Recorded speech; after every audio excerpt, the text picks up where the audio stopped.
Well, Shashi Tharoor has done it again. He has been elected from Thiruvananthapuram once more and for the second time in a row in the midst of a massive Modi wave. He joins us on NDTV tonight at a time when the Congress is facing immense turmoil internally. Mr. Tharoor, thanks a lot for speaking to us. I just wanted to get your views firstly, on what's happening within your party. Rahul Gandhi has said he does not want to continue as Congress president. He's adamant that he doesn't want to continue. Do you think that your party now needs to move on and look for someone outside the Gandhi family to lead it? Well, look, frankly, there you're asking the wrong person, because I'm neither a member of the CWC nor have I had a chance to speak to Rahul Gandhi ji directly. So I really have no clue other than what the media is reporting. I think on this one, you'll really have to go to a spokesman of the party. But in any case, I believe the issues facing the party are too important to be reduced to a question of an individual. I think it's unfair to Rahul Gandhi, it's unfair to the Congress party, and it's unfair to the larger place that the Congress party occupies in our political firmament. We are the one alternative with a nationwide footprint to the relentless advance of the BJP. And that alternative has to be preserved in the interests of our democracy and the interests of our country. I think that's really where the focus is, and has to be, whoever may be the one or the ones taking it forward. But, Mr. Tharoor, ultimately the buck has to stop somewhere. And, in this case, it would have to be with Rahul Gandhi, since he is the Congress president. So, where does the buck stop then within the Congress party? Who takes the responsibility? Collective responsibility, frankly, doesn't quite cut it. Well, look, as I said, this is really beyond my pay grade, as it were. The party president has taken a stand. The working committee, which is the highest decision-making body of the party, after the president, is trying to talk him out of it. I think we'll just have to watch that space and see what comes out of it. But I'm sure you have a view on it. You're a senior member of parliament from the Congress party. You don't have to be a member of the working committee to have a view on what path the party should take, whether a non-Gandhi should head it, what that would do to the party. I would certainly say that the party has to be led effectively. The party's own conviction has been for some time that we are most effectively led by a member of the Gandhi-Nehru family. That's why there has been no challenger to either Sonia Gandhi or Rahul Gandhi during their leadership years. And I think that if Rahul Gandhi were to be persuaded by the CWC to continue, everyone would breathe an immense sigh of relief. Because no one wants to see some sort of unseemly struggle to step into his shoes. On the other hand, given that as a young leader, he has very definite ideas of how he'd like to proceed, I think that he should be the one ultimately to come out and speak to the rest of the party about what he sees that needs to be done. I mean, after all, he has impressed everybody by his willingness to take responsibility. Many thought it was a scripted drama that he would offer to resign and be turned down. Instead, he's said, no, I'm serious. And that shows that he is really taking it on the chin, and he's taking it very personally.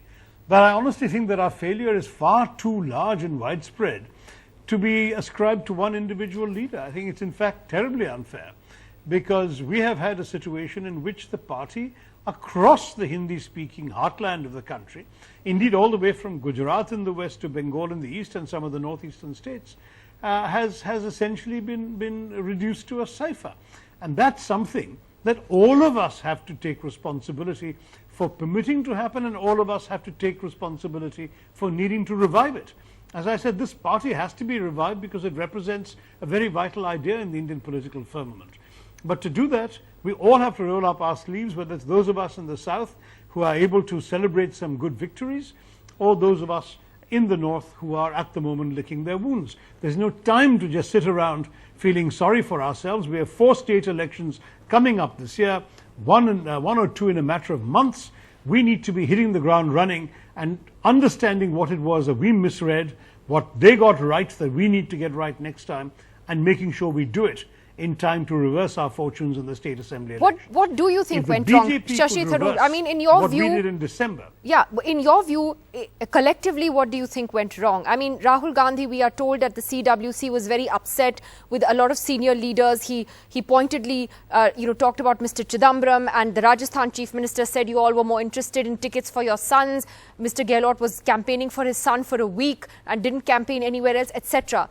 Is that part of the Congress's problem, that you have this coterie of leaders around Rahul Gandhi, Sonia Gandhi before that, who have just been advising them wrongly as well, and that you need to really shake things up pretty badly?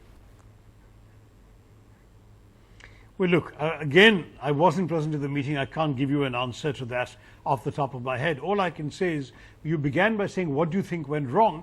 I think if this was something that was wrong, it's a very, very trivial part of what went wrong.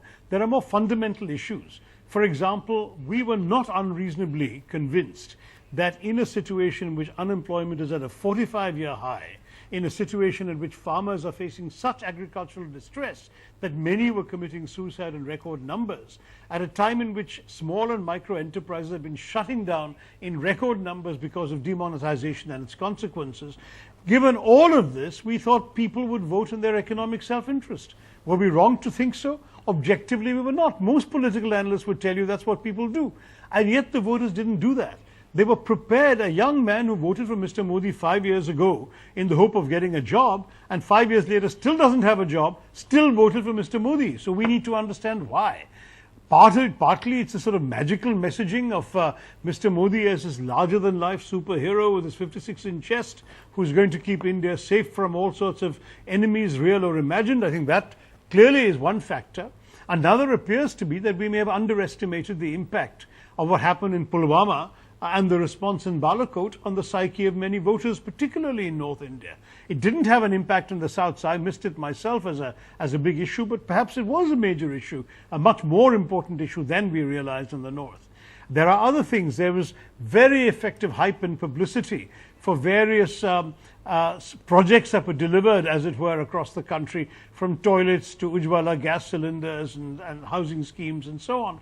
Now, we could have said that the reality of this is that it's far from what the government is touting, that 65% of those toilets have no running water, that most women can't afford to refill those poor gas cylinders, etc., etc. It has touched the lives of a lot of poor poor people. People felt that they were being helped. Yeah, sure. Exactly, sure. exactly. So these are amongst the issues we need to analyze. Do you think that the campaign was too negative in terms of just calling the Prime Minister a chore all the time, focusing on the negatives of the Modi government rather than, giving a positive alternative agenda, which only really came towards the very end with the manifesto? We tried to do both, but I would agree. I mean, I certainly personally would have been of the view that we could have had a positive narrative earlier in the day. Our manifesto came out, I think, at the beginning of March, which left perhaps insufficient time for the message to reach everywhere. Nyay, for example, was a very original, creative, interesting idea. But it only, according to polls, reached about half the electorate as an idea, and it may have been the wrong half. In other words, it went to the urban, educated, newspaper reading, professional kinds of people, people who essentially would be paying for Nyay rather than the 20% to the bottom of the pyramid who are the ones who'd be benefiting from Nyay. They didn't hear about it enough. Had we given ourselves 6 more months, could we have got the message through? Probably yes. Right. Well, these are things we can say with 20/20 hindsight. But the fact is, unfortunately, we may have missed a trick there. Well, one final question, Shashi Tharoor. I mean, you are one of the few MPs now left for the Congress in Parliament. Are we going to see you play a greater role either within Parliament or perhaps even as a Congress spokesperson, though your party is sometimes very wary of what you may say? Well, no, I think the spokesperson business I will leave to others. But in Parliament, certainly I have a responsibility to speak for the party. I already have been doing that for the last 10 years in a number of debates across the board. And so I'm expecting very much to have even more of that to do. Anything else in terms of any positions, that is not for me to determine. The party leadership will decide that. But I'm certainly available to take on as much additional responsibility as the new situation in Parliament, where we have unfortunately lost a lot of our stalwarts requires. A lot of our more experienced MPs bit the dust in this last election, and that obviously puts an extra burden on those of us who made it. All right, Shashi Tharoor, congratulations again and all the very best as you start another innings in Parliament. Thanks very much for joining us.